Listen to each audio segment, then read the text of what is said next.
Hello साथीहरू, नमस्ते। टेक्नोटिप्स Nepal YouTube च्यानलमा यहाँहरू सबैलाई हार्दिक स्वागत गर्न चाहन्छु। नेपाली सेयर बजारसँग सम्बन्धित रहेर विभिन्न जानकारीहरू नियमित रूपमा तपाईँहरू समक्ष भिडियो मार्फत लिएर आउने क्रममा आजको यस भिडियोमा पनि मैले यस्तै सेयर बजारसँग सम्बन्धित रहेर तपाईँहरूलाई जानकारी दिन गइरहेको छु। र आजको यस भिडियोमा यस्ता 5 ब्याङ्कहरूबारे चर्चा गर्नेछु जो चाहिँ लगानीका लागि एकदमै उपयुक्त छन् र यिनीहरूको प्राइस अर्थात् पिई रेसियोको तुलनामा चाहिँ इपिएस चाहिँ एकदमै ज्यादै रहेको छ। यसको भन्नुको मतलब पिई रेसियो एकदमै कम रहेको छ र यसमा चाहिँ लगानी आज गर्नुभयो भने भोलि अर्थात् भोलिका दिनहरूमा चाहिँ तपाईँले एकदमै राम्रो प्रतिफल पाउने निश्चित जस्तै रहेको छ। त्यसैले मैले आजको यस भिडियोमा यिनी कुराहरूलाई समेटेको छु, ती 5 ब्याङ्कहरूको सम्पूर्ण जानकारीतर्फ।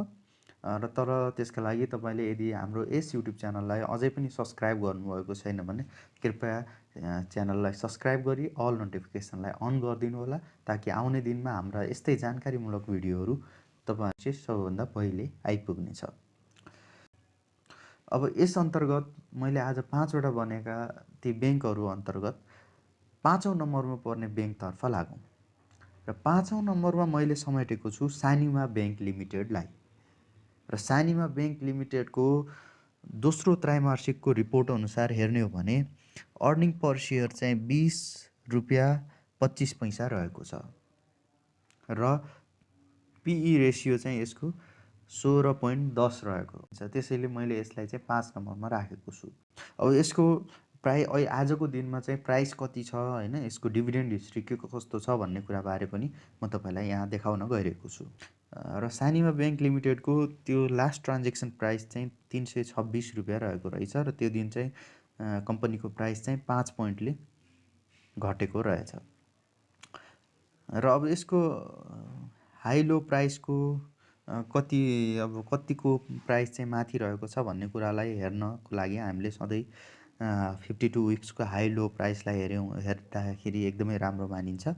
र त्यसको लागि हेर्ने हो भने 52 विक्समा अर्थात् एक वर्षभरिमा गएको एक वर्षमा यस कम्पनीको मूल्य चाहिँ अधिकतम 564.9 रुपियाँ पुगेको रहेछ भने न्यूनतम 319 रुपियाँ पुगेको रहेछ। अर्थात् यसको प्राइसलाई र यसको 52 विक्सको लो प्राइसलाई हेर्ने हो भने यो एकदमै अन्डर भ्यालुड भइसकेको छ र एकदमै यो चाहिँ 52 विक्सको लोको प्राइसतिर घुमिरहेको छ। त्यसैले यसमा लगानी गर्न पनि एकदमै राम्रो रहेको छ र इपिएसको आधारमा भन्ने हो भने पनि 20 भन्दा बढी रहेको छ, त्यसैले पनि बेटर छ।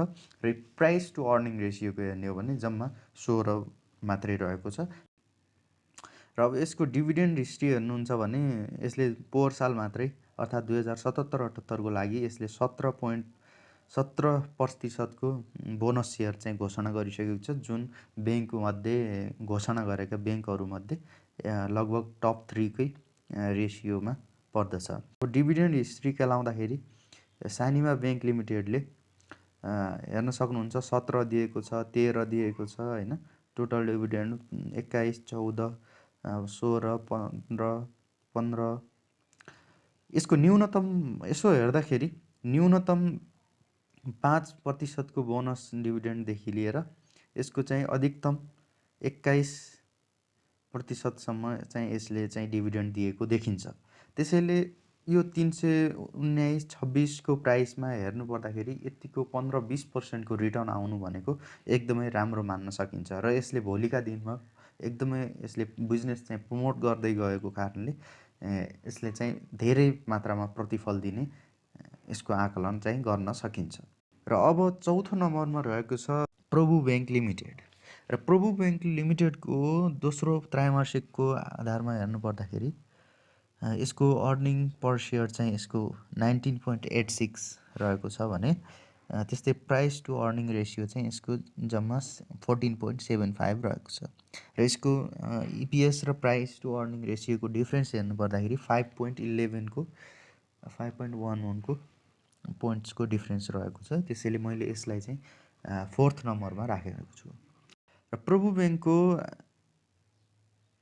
प्राइस चाहिँ लास्ट ट्रान्जेक्सन प्राइस चाहिँ 293 रहेको रहेछ र यसको 52 विक्सको हाई लो हेर्दाखेरि 525 रुपियाँसम्म म्याक्सिमम पुगेको रहेछ भने 285 रुपियाँ चाहिँ यसको न्यूनतम प्राइस रहेको रहेछ। भनेपछि यो पनि एकदमै 52 विक्सको लो प्राइस अन्तर्गत नै यसले घुमिरहेको छ र लगानीका लागि एकदमै पर्खिरहेको छ तपाईँहरूको लगानी भन्न सकिन्छ। त्यस्तै यसले बोनस चाहिँ 2077-78मा चाहिँ 12% को बोनस दिएको रहेछ। त्यहाँभन्दा बढी पनि ट्याक्सको आधारमा पनि दिएको छ ट्याक्स एक्सेम्सनको लागि। र त्यस्तै डिभिडेन्ड हिस्ट्री हेर्नुपर्दाखेरि यसको चाहिँ 8 देखि लिएर डिभिडेन्ड हिस्ट्री हेर्नुपर्दाखेरि यसको 2019 देखिको यहाँ चाहिँ रहेछ, अर्थात् 74-75 देखि। त्यस 74-75मा 8 दिएदेखि यसले चाहिँ कम्पनीमा अधिकतम 16% बोनस चाहिँ यसले दिएको रहेछ। र यसले चाहिँ 200 हाराहारीको प्राइसमा 300 हाराहारीको प्राइसमा यसले 10% भन्दा बढी नै एभरेजमा 12 देखि 13% को बोनस डिभिडेन्ड इयरली रूपमा डिभिडेन्ड दिइरहेको छ। र अहिलेको अर्निङ पर सेयर र पिई पनि एकदमै राम्रो अवस्थामा रहेको छ। त्यसैले यसमा पनि लगानी गर्नको लागि एकदमै बेटर छ र यसले पनि भोलि राम्रो यसले चाहिँ प्रतिफल दिने मलाई चाहिँ लाग्दछ। र अब कुरा गरौँ तेस्रो company global IME bank limited. र ग्लोबल आइएमई बैंक लिमिटेडको यही गएको दोस्रो त्रैमासिक विवरण अनुसार यसको इपिएस चाहिँ करिब 22 रुपियाँ 39 पैसा रहेको छ भने पिई रेसियो चाहिँ यसको 13.93 मात्रै रहेको छ। र यसको डिफ्रेन्स हेर्नुपर्दाखेरि 8.46 रहेको रहेछ। र भनेपछि ग्लोबल आइएमई बैंक लिमिटेडको बारेमा अब केही यसको हाई लो प्राइसहरू हेरौँ हामी र डिभिडेन्ड हिस्ट्री पनि केलाउँ। र हेर्नु साथीहरू, ग्लोबल आइएमई बैंक लिमिटेड यसको चाहिँ 312 रुपियाँमा ट्रेड भइराखेको रहेछ लास्ट ट्रान्जेक्सन प्राइस। र यसको 52 विक्सको हाई लो प्राइस हेर्ने हो भने 510 रुपियाँसम्म पुगेको रहेछ। र यसको चाहिँ लो प्राइस चाहिँ 275 रुपियाँ रहेको छ। अर्थात् यसमा पनि 25-30 मूल्य 25-30 रुपियाँको डिफ्रेन्स पाएको त्यति धेरै डिफ्रेन्स देखिँदैन। त्यसैले यो पनि एकदमै राम्रो अवस्थामा रहेको देखिन्छ लगानीका लागि। र यसको हामीले डिभिडेन्ड हिस्ट्री हेऱ्यौँ भने 10 अर्थात् 13% अर्थात् 14%सम्मको यसले चाहिँ 2077-78मा डिभिडेन्ड दिएको रहेछ। र यो 300 हाराहारीको प्राय मूल्य भएको बैंकको यतिका 13-14% बोनस भनेको एकदमै राम्रो मान्न सकिन्छ। र अब यसको डिभिडेन्ड हिस्ट्री हेर्नु पर्दाखेरि यसले 13.5 देखि लिएर हैन 16, 25 हैन 20, 23, 25, 13 भनेपछि यसको डिभिडेन्ड हिस्ट्रीको एनालाइसिस गर्दाखेरि कम्तीमा 13% देखि लिएर यसले चाहिँ 25% सम्मको बोनसहरू डिभिडेन्डहरू दिइरहेको रहेछ। त्यसैले अब यो डिभिडेन्ड हिस्ट्रीलाई हेर्नु पर्दाखेरि पनि यसको विभिन्न इपिएस र प्राइस टु अर्निङ रेसियोलाई पनि एनालाइसिस गर्दाखेरि यो एकदमै राम्रो अवस्थामा रहेको छ लगानी गर्नको लागि भन्न पनि सकिन्छ। को दोस्रो नम्बरमा रहेको बैंकतर्फ र दोस्रो नम्बरमा मैले राखेको छु सिद्धार्थ बैंक लिमिटेड। र सिद्धार्थ बैंक लिमिटेडको दोस्रो त्रैमासिकको अर्निङ पर सेयरको रूपमा हेर्ने हो भने 25 रुपियाँ 12 पैसा रहेको रहेछ। र त्यस्तै प्राइस टु अर्निङ रेसियो हेर्ने हो भने 15.92 टाइम्समा रहेको छ।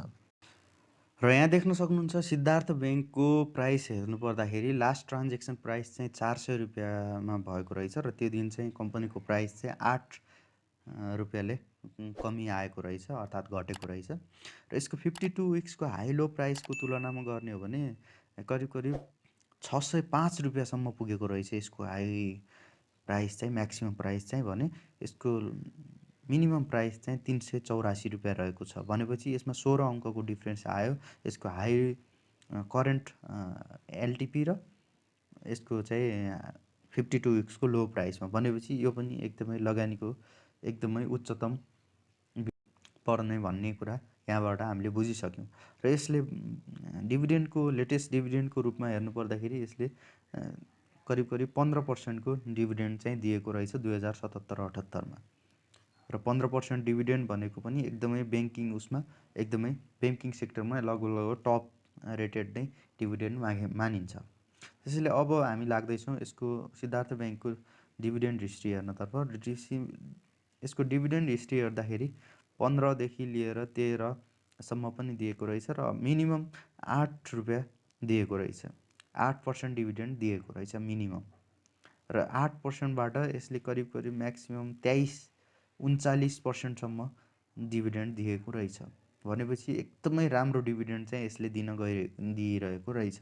र आगामी दिनमा पनि यसको बिजनेस प्रमोसन, यसको इपिएस चाहिँ एकदमै बेटर भएको कारणले आगामी दिनमा पनि यसले राम्रो डिभिडेन्ड र लगानीकर्तालाई प्रतिफल दिनेमा म चाहिँ विश्वस्त छु। देश सबभन्दा माथिल्लो अर्थात् नम्बर 1मा पर्न सफल ब्याङ्क रहेको छ एनआइसिएसिया ब्याङ्क, र यसको इपिएस चाहिँ दोस्रो त्रैमासिकको अनुसार 41.43 रुपियाँ रहेको छ भने प्राइस टु अर्निङ अथवा पिई रेसियो चाहिँ जम्मा 18.39 रहेको छ।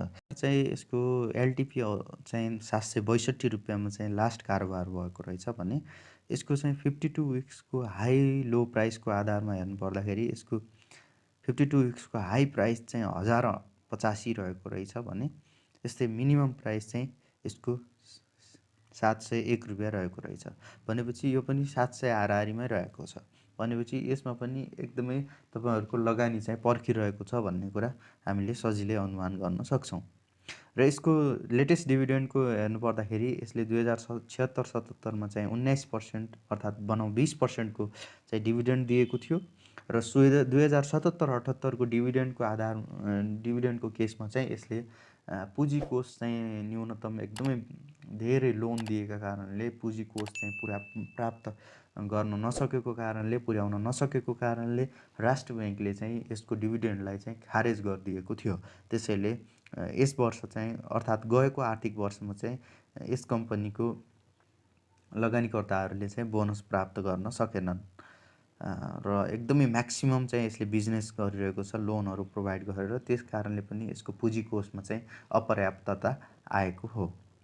र अब यसको डिभिडेन्ड हिस्ट्रीको हेर्नु पर्दाखेरि करिब करिब 20, 21, 10, 21, 27, 41, 30, 20 गरेर लगभग एभरेजमा 20 देखि माथिको डिभिडेन्ड चाहिँ यसले प्रत्येक वर्ष दिँदै आइरहेको छ।